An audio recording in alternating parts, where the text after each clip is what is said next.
How the judgment on Christ's generation contradicts Old Testament prophecies of the final judgment.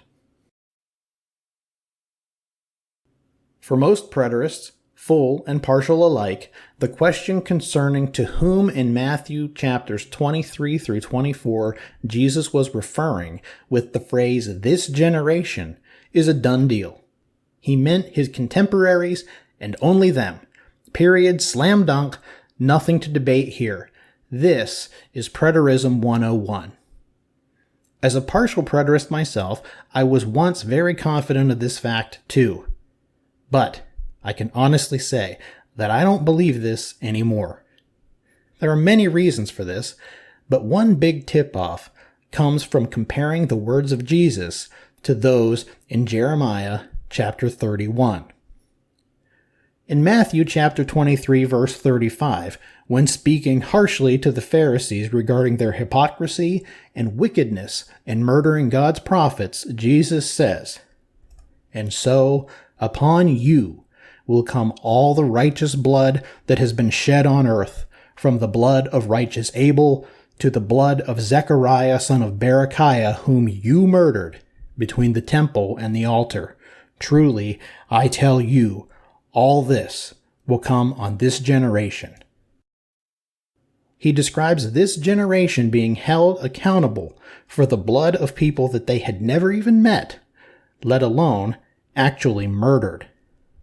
Jesus was saying this generation would suffer for the sin of many, many people who had existed long before them, all the way back to the dawn of mankind. This would even include the murder of Abel by Cain.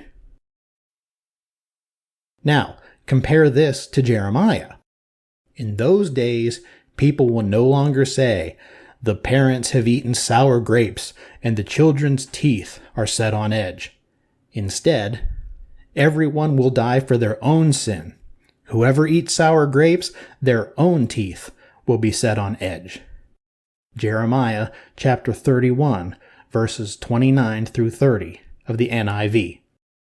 Jeremiah describes a time when people would die for their own sin, not the sins of their fathers. When would this happen? We find the answer in the very next verse. Jeremiah chapter 31, verses 31 through 34 tell us, "The days are coming, declares the Lord, when I will make a new covenant with the people of Israel and with the people of Judah. It will not be like the covenant made with their ancestors when I took them by the hand to lead them out of Egypt, because they broke my covenant, though I was a husband to them, declares the Lord. This is the covenant I will make with the people of Israel after that time, declares the Lord. I will put my law in their minds and write it on their hearts. I will be their God, and they will be my people. No longer will they teach their neighbor or say to one another, 'Know the Lord,' because they will all know me, from the least of them to the greatest, declares the Lord. For I will forgive their wickedness and will remember their sins no more." Jeremiah chapter 31, verses 31 through 34, NIV. Matthew chapter 23 and Jeremiah 31 are describing the same time period.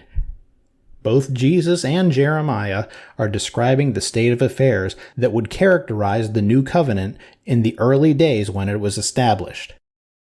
So, why would Jesus characterize the conditions surrounding this generation and the very fulfillment of Jeremiah 31 using language that described a situation that was the complete opposite of that which Jeremiah describes? Was Jesus not aware of these passages in Jeremiah? Did he not think it helpful or necessary to use language that was at least consistent with a major prophecy he was about to fulfill? Jeremiah chapter 31, verses 38 through 40 go on to describe the same events as Zechariah chapter 14. "The days are coming, declares the Lord, when this city will be rebuilt for me from the tower of Hananel to the corner gate. The measuring line will stretch from there straight to the hill of Gareb, and then turn to Goah. The whole valley where dead bodies and ashes are thrown, and all the terraces out to the Kidron Valley on the east, as far as the corner of the Horse Gate, will be holy to the Lord. The city will never again be uprooted or demolished. Jeremiah chapter 31, verses 38 through 40, NIV. The Lord will be king over the whole earth. On that day, there will be one Lord, and his name the only name. The whole land from Geba to Rimmon, south of Jerusalem, will become like the Arabah. But Jerusalem will be raised up high from the Benjamin gate to the site of the first gate to the corner gate, and from the tower of Hananel to the royal wine presses, and will remain in its place. It will be inhabited. Never again will it be destroyed. Jerusalem will be secure. Zechariah chapter 14, verses 9 through 11, NIV. Any preterist who has done the research will tell you that Zechariah 14 was fulfilled in 70 AD with the destruction of Jerusalem and the Jerusalem temple by the Romans, though they will likely be unable to explain how all this symbolic language was historically fulfilled at that time. So, we have yet another clear confirmation that Jeremiah 31 and Zechariah 14 are describing the exact same events. Jeremiah 31 is not just about the New Covenant age in general. It's describing the focal point of preterist eschatology, the 70 AD fall of Jerusalem. This is the exact same subject Jesus was describing in Matthew chapters 23 through 24. This makes Jesus' words in Matthew 23 even more suspicious concerning their stark contrast with Jeremiah chapter 31. Jeremiah's description is also consistent with the other Old Testament laws concerning God's justice and capital punishment. But if there is serious injury, you are to take life for life, eye for eye, tooth for tooth, hand for hand, foot for foot, burn for burn, wound for wound, bruise for bruise. Exodus chapter 21, verse 24, NIV. Anyone who injures their neighbor is to be injured in the same manner. Fracture for fracture, eye for eye, tooth for tooth.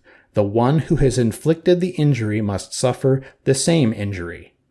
Leviticus chapter 24, verses 19 through 20, NIV. Show no pity. Life for life, eye for eye, tooth for tooth, hand for hand, foot for foot. Deuteronomy chapter 19, verse 21, NIV. Elsewhere, Jesus goes so far as to correct the common abuse of these directives, encouraging people to be forgiving and repay evil with kindness. You have heard that it was said, eye for eye and tooth for tooth. But I tell you, do not resist an evil person.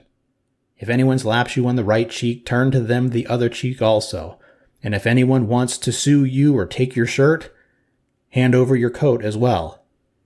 If anyone forces you to go 1 mile, go with them 2 miles. Give to the one who asks you, and do not turn away from the one who wants to borrow from you. Matthew chapter 5, verses 38 through 42, NIV. In other words, the punishment should perfectly fit the crime in order to align with God's perfect justice. Yet, in Matthew chapter 23, Jesus describes a judgment from God that violates all of these scriptural precedents that explain God's standards of justice and the nature of the New Covenant era. Rather than judging his generation in a manner completely consistent with the sins of each individual, he makes them pay for the sin of every person that shared their murderous bent since mankind was placed on the earth. How then can we harmonize Jesus' words in Matthew chapter 23 with those in Jeremiah chapter 31 and all these other passages?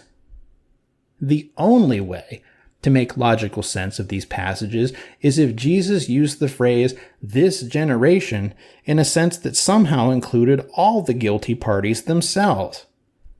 this generation, would then have to include Cain and every other person guilty of murdering a prophet, up to and including those alive at the time of Christ.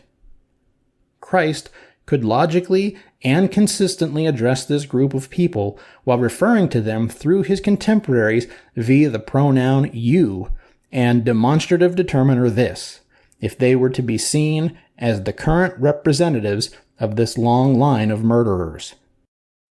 This is corporate accountability. Just as we're all as guilty as Adam and have ratified the decision of he and Eve to rebel, this generation could make logical sense as a reference to the collective group of all murderers of God's prophets, regardless of the time period to which they belonged.